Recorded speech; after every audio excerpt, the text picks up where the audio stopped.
But I do want to talk about, and I want my rage to really be filled here, Jordan, about the Atlanta Falcons.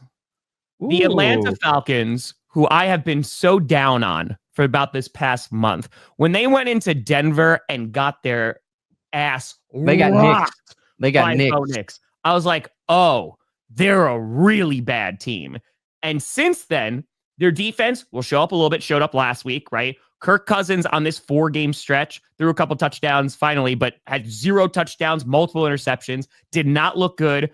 That secondary, which I thought that was supposed to be the one good thing about the Falcons defense, they looked like they never played football before yesterday.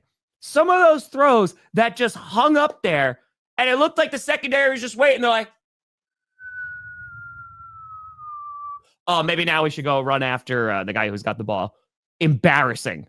Yeah. Embarrassing. That's what I made a video about yesterday, was D. Alford getting just twisted into oblivion by Justin Jefferson. It's quite literally one of the worst defended passes I've ever watched in my life. Yep.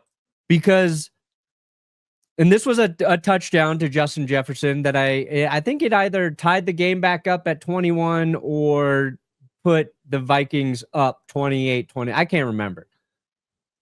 But Alford, I think he believes he has help behind him, maybe. I'm trying to give him a little credit, but he's at the line.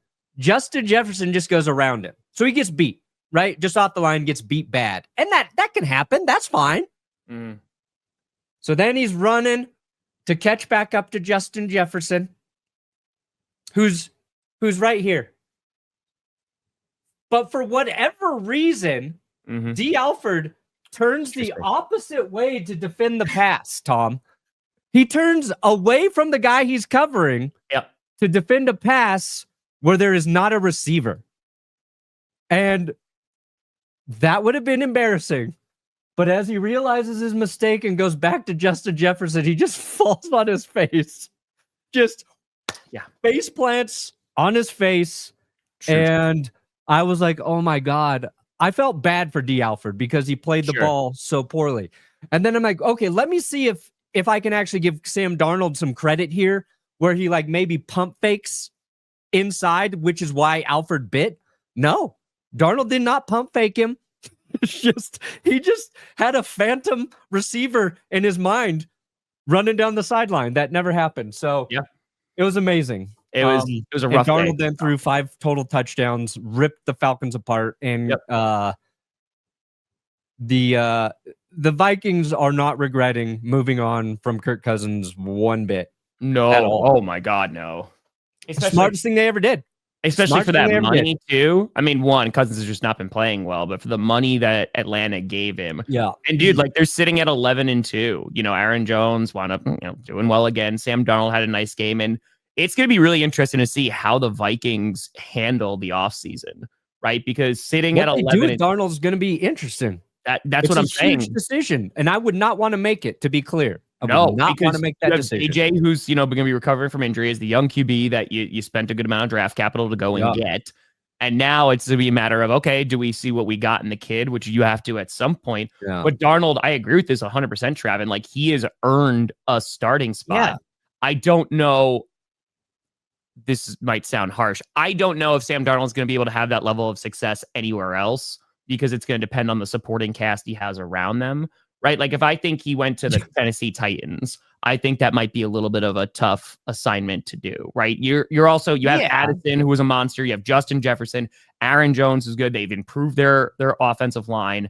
You know, I think that the Vikings, I talked about this in the offseason. You know, I had their ceiling at 10-7, which I thought, I was like, all right, it'd be a lot for them to get there. They're 11-2, right? So I think they have surpassed even the most diehard Vikings fans' expectations, sitting at 11-2, which was thought when JJ went down, like, oh, okay, don't know how this year is going to go. It's just going to be a matter of how far can Darnold take them, and if they lose in the postseason, let's just say it's the wild card or the divisional round. From there, do you let him walk? Yeah, it's a tough decision. That's what well, there's two things I think I would do. One, if I'm the 49ers, And you've got Brock Purdy you got to pay. You had Sam Darnold last year. I call up Sam Darnold's agent. I call up Brock Purdy's agent. And whichever motherfucker's going to play for less money is the guy I sign if I'm the 49ers. You put them both on speaker and have them yell at each other. Right. Who's going to do it for less? It's like Price is Right, but you got to get under. You got to get under. That's my next QB. Not going to happen. So then you look at the New York Jets, right? Are the Jets going to move on from Aaron Rodgers? They need a new head coach. They need a quarterback if they do. I see what you're saying. They've got weapons. Darnold is their head coach for the Jets. No, he brings Wes Phillips with him. Wade Phillips' son. Vikings offensive coordinator, Wes Phillips, Sam Darnold go to the New York Jets. Wes Phillips is the head coach. Sam Darnold's their quarterback. Hold on.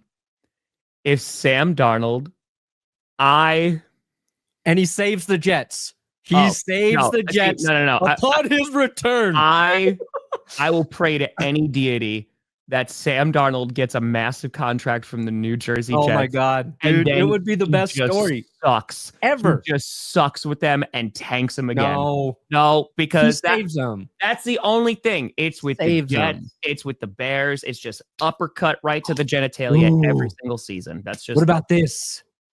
What about the Cleveland Browns? It's true, Emma. It's true. The Cleveland Browns. I know they can't move on from Watson's contract. Nope. Unless he's arrested and put in jail. So Sam Darnold arrests him. Not Sam, the Browns front office, but all right. Yeah. You're just looking at teams who need a quarterback, but might not be in a spot to draft one, right? What about the Seahawks? What about you got the Seahawks, you got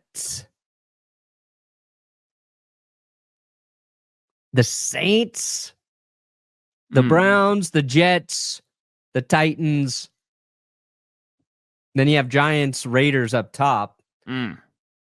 Maybe what if the Raiders or Giants decide, drafting quarterbacks not really the thing we want to do? They could be a team that makes Darnold an offer, but I don't know. Could be interesting. But how many playoff games and how efficiently does Darnold have to win in the postseason for the Vikings to go, you know what? We did draft JJ, but it would be stupid for us to let Sam Darnold go. Like, the team likes him. He's got chemistry with Kevin on the call. Yeah. I'm no longer going to call him Cock. I will be Kevin on the call. Could just be KOC. Like, you could just do the you can't just say KOC and not think of Cox. It's Kevin on the call. Fox did a graphic for it. I respect it. The other thing the Vikings could do is, like, does anybody want to trade for JJ McCarthy? They're not trading JJ McCarthy. Does anybody want to trade for JJ McCarthy? They're not trading JJ McCarthy. They just drafted him. There's no shot. Yeah, well, if Darnold wins him a Super Bowl, would you trade JJ? No, then I definitely wouldn't trade him, because then I just go, hey, I just won a Super Bowl with Sam Darnold. I got that out of the way. Now I'm going to go to my young rookie QB. Weird. I don't know.